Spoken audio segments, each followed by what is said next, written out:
Alright. What's up, guys? Zombie Killer 101. And I know it's Monday, so you guys are like, what? What is he doing reviewing? Well, since I'm 3 episodes behind of Tokyo Ghoul, I decided to do 3 episodes today, which is 7, 8, and 9. So, come next Thursday, I'll be all caught up, and we could wrap up this anime, and I can start reviewing another one. 2 things I want to talk about before I get started. First thing I want to talk about is, as you can see, I'm not wearing a hat. I usually wear some type of headwear when I review, and the reason for that is because, as you can see, you know, I've done a little something different with my hair, which requires me not to wear a hat. So, just a new look I'm going through, you know. Just thought I might try it out. If you guys like it, be sure to give me a like and comment. Not that I really care what you guys think about my head, but it's just nice to, you know, for good feedback. You guys are the first people to see my hair like this, so this is a treat for you guys. Feel very, very special. So, that's one. And the other thing I want to touch up on is that if you guys have any suggestions of what you guys want me to review next, please comment in the comment section below, and I'll read them and possibly review something that you suggest. Other than that, let's get straight into it. So, episode 7 starts off with the little girl's mom, and I find out what the little girl's name is. Her name is Hami. I may be pronouncing that wrong, but that's how I think it's spelled, Hami. And her mom basically dies first 5 minutes of this episode. I know I said that was kind of sad, that I didn't want that to happen, but you know, it happened. The writer doesn't seem to care about whether or not I want people to die. But yeah, her mom dies by the hands of her husband's special weapon. I don't know what those weapons are called yet. Like the special weapon that all the ghouls get. I don't know what those are called yet, but the ghoul investigators are calling them Quincy's or something like that. I don't know. But basically, because the ghoul investigators take the weapons from the ghouls and create them and recreate them into weapons of their own. And that's basically what happened. He took the weapon of the girl's husband and took her down with it. So very sad beginning, and as it progressed, it wasn't necessarily sad, but it was more of, you get where this episode was trying to hit, like what type of topic the episode was trying to create.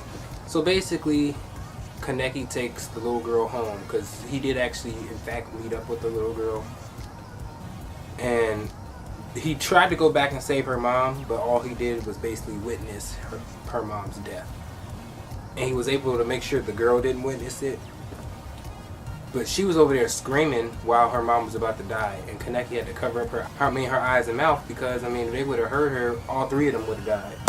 So he saved someone's life. Let's just say that. He was useful in some way, just not to save her mother.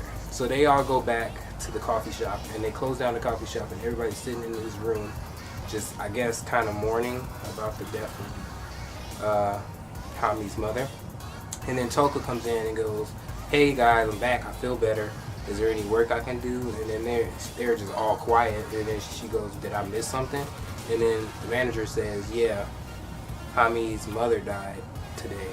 And Toka freaks out and just goes, "What the heck? What do we do now?" And then somebody suggested moving Hami to the 24th ward. What this means is that they separate the city within districts. Right now, Kaneki and his friends are living in the 20th ward, and apparently it's not safe enough to live anymore since the investigators know about them and are hunting them down. So they were trying to move Hami, the little girl, into the 24th ward where she would be a little bit safer. And Toka's like, "No, we don't have to run. We could just take these guys out." And then Yamo, he goes, "If we take down the investigators, they'll just send out more, and it'll make it worse, and they'll hunt us all down and kill us."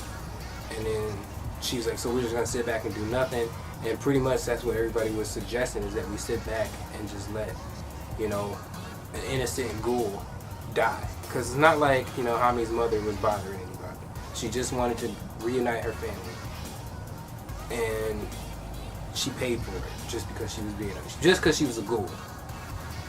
Not like she was eating people, not like she was terrorizing people. It just so happened that she was a ghoul and she died for it.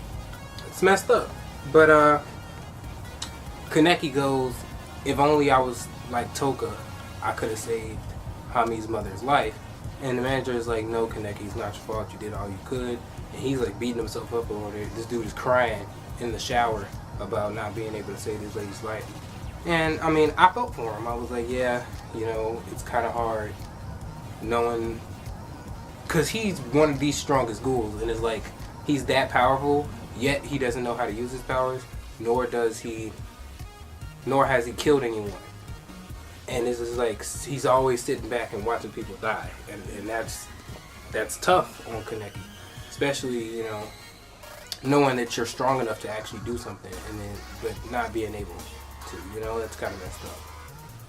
So Toka takes it upon herself to be hard-headed and go put on a rabbit mask and try to take out these ghoul investigators. So it cuts to Toka sitting on this wall, and these ghoul investigators are hanging out, and it's the same ghoul investigators that killed Hami's mom. And there's this one ghoul investigator, his name's Amon, and I think he's going to become a really critical character in this anime. Amon is different from all the other ghoul investigators. He doesn't just kill ghouls because they're ghouls. He feels though that if someone's going to die, they should have a purpose, you know. Why should we just take innocent lives, ghoul or human? It's wrong, you know. Which I can respect him for feeling that way. And Toka was so upset, she just started taking out anybody. So the two ghoul investigators are walking down this alley, and Toka comes out of nowhere and just slices up this dude's face. Just one clean slice down the middle of his face, and his whole body got cut in half. Right in front of his friend, and he drops dead. Then the other ghoul investigator is like standing there in shock, and she was going to take him out. Then Amon came out of nowhere and saved his life. Then he tries to, you know, come at it with Toka. And Toka, I'm telling you, Toka is like freaking Batwoman in Ghoul, in Tokyo Ghoul. She like whoops the mess out of Amon. I mean, kneed him in his chin and like kicked him in his throat. Like, she was whooping him. And then the old guy, which I think his name is Mondo, the old guy comes back, and the same weapon that he used to kill Hami's mom, he started fighting Toka with. And Toka's holding her own, you know, she's dodging all these hits, and they have this epic little battle in this alley. And it's like, ghoul investigators' job is to kill them. So they've done their research on every type of ghoul there is, and apparently they knew exactly what type of ghoul Toka was and how to fight her. So like, she's just throwing all these kicks and punches, and Mando is just dodging them and like playing with her almost. And he goes for the final kill, and she has to dip out or else she's gonna die. She gets cut up pretty bad, but she still is able to manage to escape. She goes back to the coffee shop, and you know, she drinks her coffee or whatever so she can heal up her wound because she got cut up pretty bad. And then the manager goes, "You went after those ghoul investigators by yourself, didn't you?" And then she says, "None of your business, leave me alone, mind your business." And this is, I'm not gonna lie, the manager kind of reminds me of myself, because this is how I would have reacted if somebody told me that. He goes, "Okay, fine. You know, you want to die over something so stupid? Fine, be my guest." And then he's like, "Don't come over here asking us for help because I'm not helping you." That's what the manager said. And then Kaneki's like, "Well, we have to help her. You know, what happened to, you know, no ghoul gets left behind," that type of motto. And he's just all like, "I'm not gonna, you know, babysit people that don't know how to listen." And I'm telling you, this is exactly how I would have responded if I was in the manager's shoes. Like, if I told you not to go mess with these investigators and you do it anyway, and you pay the price for it, so be it.